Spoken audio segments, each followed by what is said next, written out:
एक बार एक गर्लफ्रेंड अपने बॉयफ्रेंड से पूछती है, अच्छा किसी दूसरे लड़के के साथ मेरी शादी हो जाए तो तुम क्या करोगे? बॉयफ्रेंड ने कहा, भूल जाऊंगा। ये सुनकर लड़की गुस्से से दूसरी तरफ घूम गई।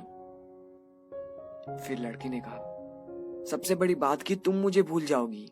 जितना जल्दी मैं तुम्हें भूल सकूंगा उससे ज्यादा जल्दी तुम मुझे भुला दोगी। फिर लड़की ने पूछा, लेकिन कैसे? लड़की ने बोलना शुरू किया, सोचो शादी का पहला दिन है, तुम एक तरह के घर में हो, शरीर में जेवर, चेहरे में मेकअप, चारों तरफ कैमरा के फ्लैश और लोगों की भीड़ में, जहां तुम मुझे चाहकर भी याद नहीं कर सकते। और मैं तुम्हारी शादी की खबर सुनकर दोस्तों के साथ कुछ ऊट पटांग पीकर किसी कोने में पड़ा रहूंगा। और फिर जब मुझे होश आएगा तब तुम्हें हार्टलेस धोखेबाज बोलकर गाली दूंगा। फिर कभी जब तुम्हारी याद आएगी तब दोस्तों के कंधे पर सिर रखकर रो लिया करूंगा। शादी के बाद तुम्हारा बिजी टाइम शुरू हो जाएगा। फिर तुम अपने पति और हजारों तरह के रस्मों को निभाने में बिजी रहोगी। फिर कभी ना कभी तुम्हें मेरी याद आएगी, जब तुम अपने पति का हाथ पकड़ोगी और जब तुम उसके साथ बाइक पे बैठोगी। और मैं आवारा की तरह इधर उधर घूमता रहूंगा जैसे जिंदगी का कोई मकसद ही नहीं है। और अपने दोस्तों को समझाऊंगा कि कभी प्यार मत करना, कुछ नहीं होता प्यार मोहब्बत, खत्म हो जाती जिंदगी प्यार के चक्कर में।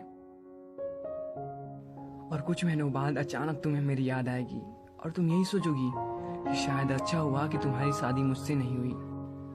जहां एक और तुम्हारी लाइफ सेटल हो गई, वहीं दूसरी ओर मैं सभी लोगों से डांट सुन सुनकर लगभग सुधर गया हूँ और सोच लिया है अब कोई काम करना है, एक सुंदर सी लड़की से शादी करके तुम्हें भी दिखा देना है और सबको यही कहूंगा कि भुला दिया है मैंने तुम्हें।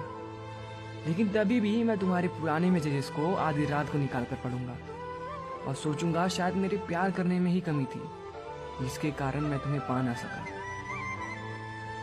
यहाँ तक बोलने के बाद लड़के ने देखा कि लड़की की आंखों में आंसू झलक रहे थे। लड़की भरी हुई आंखों से लड़की की तरफ देखती है। लड़की के लफ्जों पे कोई शब्द नहीं होते। लड़का भी बिल्कुल चुप। 2 मिनट के लिए दोनों चुप रहे।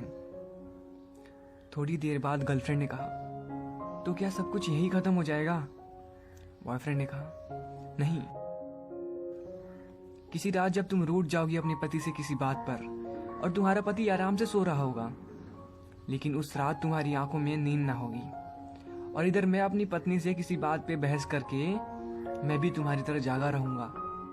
पूरी दुनिया सो रही होगी, सिर्फ हम दोनों के अलावा। फिर हम अपने अतीत को याद करके खूब रोएंगे, लेकिन ये बात भगवान के अलावा किसी को पता नहीं चलेगा। बस इतना सुनने के बाद लड़की लड़के को गले लगाकर रोने लगती है।